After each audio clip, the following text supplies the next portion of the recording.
நீங்கள் ஒரு நியாயமான நேர்மையான பிஸ்னஸை உங்களால் கட்டமைக்க முடியும்னா நீங்கள் பிஸ்னஸில் கண்டிப்பாக சக்சீட் ஆகலாம் அப்படின்றது சக்தி மசாலா நமக்கு சொல்லிக் கொடுக்குது. சக்தி மசாலா பிராண்ட் கையிலேருந்து நம்ம கற்றுக்க வேண்டிய மிக மிக முக்கியமான முதல் பாடம் என்ன அப்படின்னா, claim unmatched quality with authenticity and traditional values.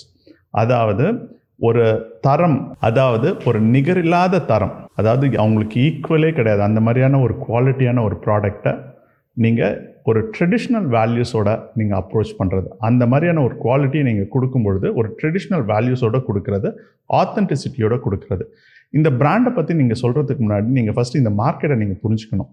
இந்த மசாலா மார்க்கெட்டை, அந்த ஊர்க்கா, இதெல்லாம் வந்து இட்ஸ் அ காட்டேஜ் இண்டஸ்ட்ரி. நீங்கள் உங்களுக்கு தெரிஞ்சிருக்கும், குடிசை தொழில் அப்படின்னு நம்ம சொல்லுவோம்.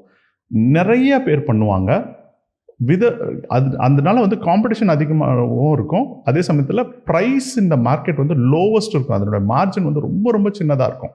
ஸோ அப்படி இருக்கும் பொழுது வந்து குவாலிட்டியை நீங்கள் வந்து மெயின்டைன் பண்ணுறதுன்றது ரொம்ப ரொம்ப கஷ்டம்.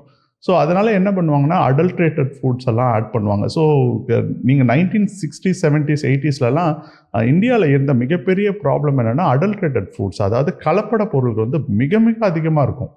ஸோ அந்த சமயத்தில் ஒரு கலப்படம் இல்லாத ஒரு தூய்மையான ஒரு மசாலா பவுடரை வந்து கொண்டு வரணும், அதை வந்து பேக் பண்ணி மக்கள்கிட்ட கொண்டு போய் சேர்க்கணும் அப்படின்ற ஒரு விஷன் வந்து திரு துரைசாமி மற்றும் திருமதி சாந்தி துரைசாமி அப்படின்ற கப்பலுக்கு வந்து தோணுச்சு.